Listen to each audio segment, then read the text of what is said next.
Welcome to Lyon, the third largest city in France. Now this is quite an interesting place to visit, but not all that well known among foreign travelers. So let's go have a look around and see what Lyon has got to offer.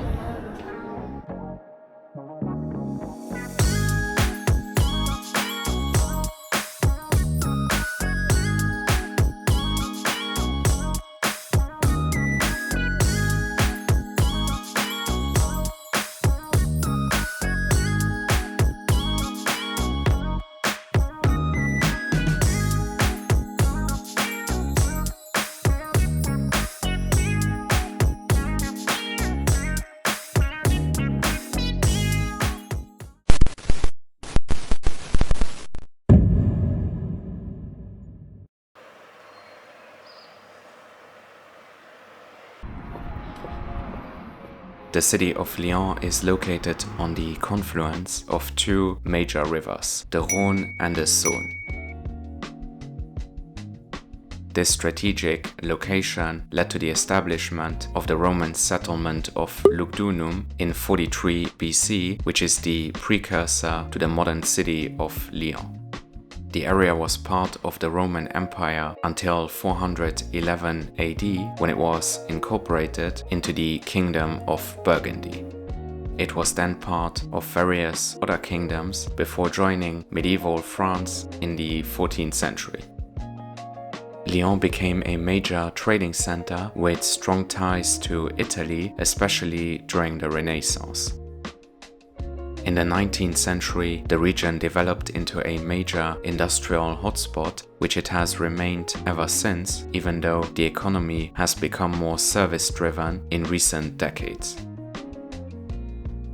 Lyon is nowadays the third largest city in France, behind Paris and Marseille, but the metropolitan area is larger than that of Greater Marseille, so Lyon could also be ranked as the second largest city, depending on how you count. We are now on the banks of the Rhône River, where you have lots of promenades and a few restaurants on boats.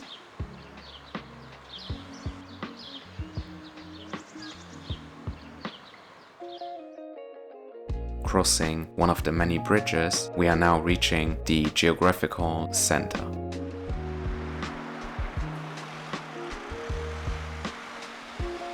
The main square here is called Place des Terreaux, and it is home to the City Hall and the Fine Arts Museum.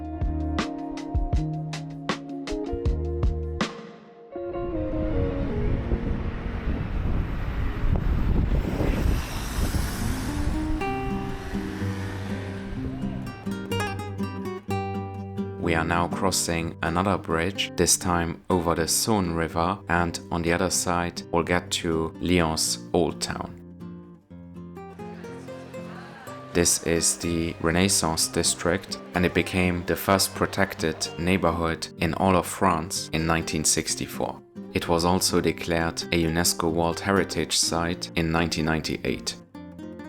Today, the area is full of typical Renaissance buildings that wouldn't look out of place in a city like Florence.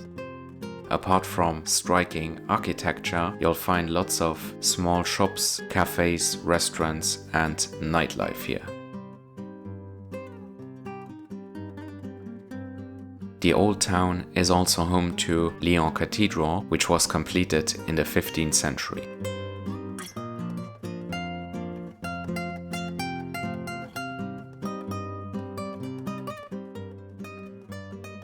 We are now heading up to the Parc des Hauteurs, and to get there you can take the funicular or just walk, which is what I ended up doing.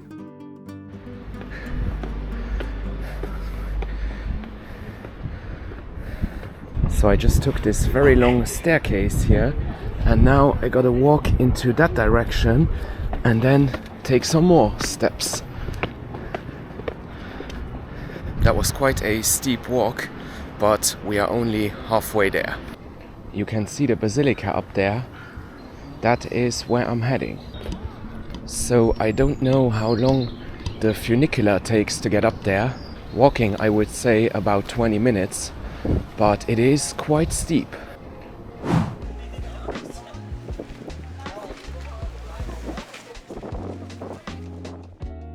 At the top, you can enjoy some great views over Lyon, and there are some lovely cafes. The area is called Fourvière, and it has a tower which bears a striking resemblance to the Eiffel Tower, but it's quite a bit smaller.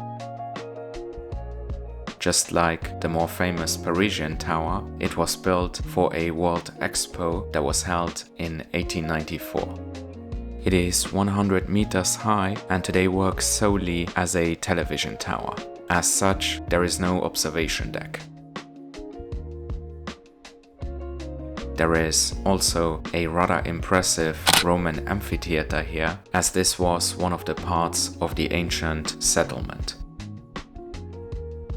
The most spectacular building in this area, though, is the Fourvière Basilica. Completed in 1884, it was built over an old Roman forum and today overlooks the city.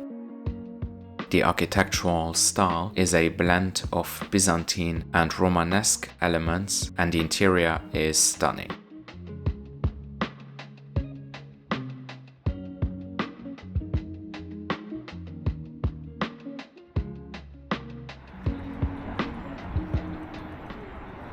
I then returned to the center where I got a delicious local lunch. I went for a meat and cheese platter accompanied by some red wine. The plate also had something called pâté en croûte, which is local force meat inside pastry.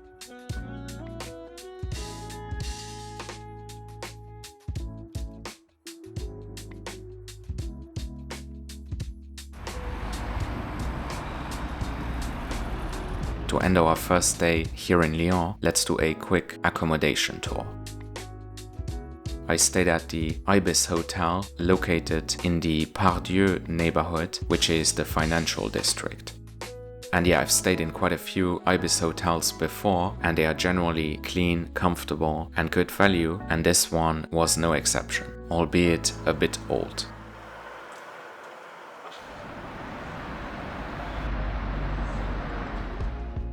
I began my second day in Lyon at the Les Halles Paul Bocuse market. This massive food hall sells everything from meat to cheese and fish. The current market dates from 1971, and in 2007 it was renamed after Paul Bocuse, Lyon's most famous Michelin star chef. As it was still morning, I got some coffee and a classic French croissant.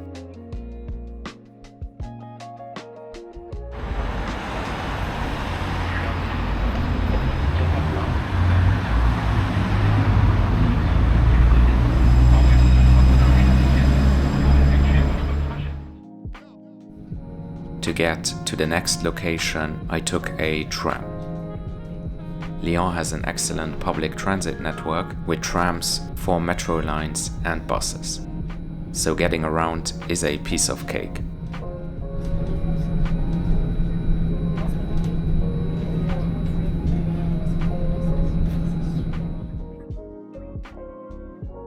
We are now at the city's most eye-catching modern structure, the Musée des Confluences.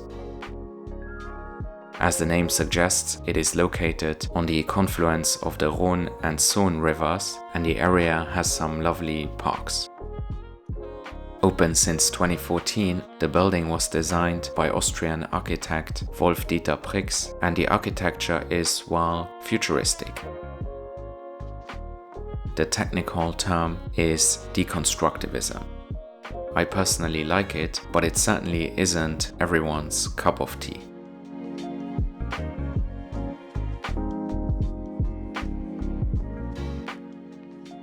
Anyhow, what's inside, you might be wondering? Well, there are several permanent and temporary exhibitions, and they focus on natural history, anthropology, and different civilizations.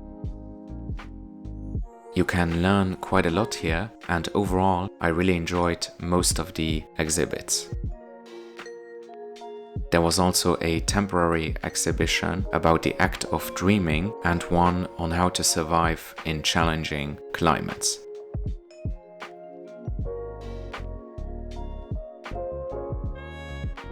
The museum is undoubtedly one of the top places to visit in Lyon, and it also has a panoramic rooftop terrace with a cafe.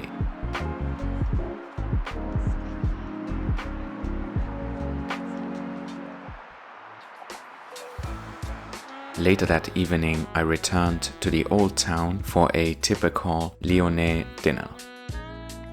I went to a place called Les Ventres Jaunes, meaning yellow bellies, where I got traditional Lyon pork sausages with Beaujolais wine sauce and potatoes. They were delicious and went down very well with some ice-cold beer. And that is it from Lyon. To conclude, this city is definitely worth a stop if you are in the region. I know that within France, Lyon is very well known, but internationally it is a bit underrated if you ask me.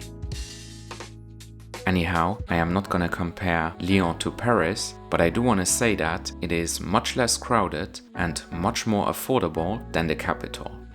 It is also quite laid back for such a large city, and the two rivers just make Lyon a very pleasant place to spend a few days. Thanks very much for watching and see you in the next one. Au revoir et à bientôt.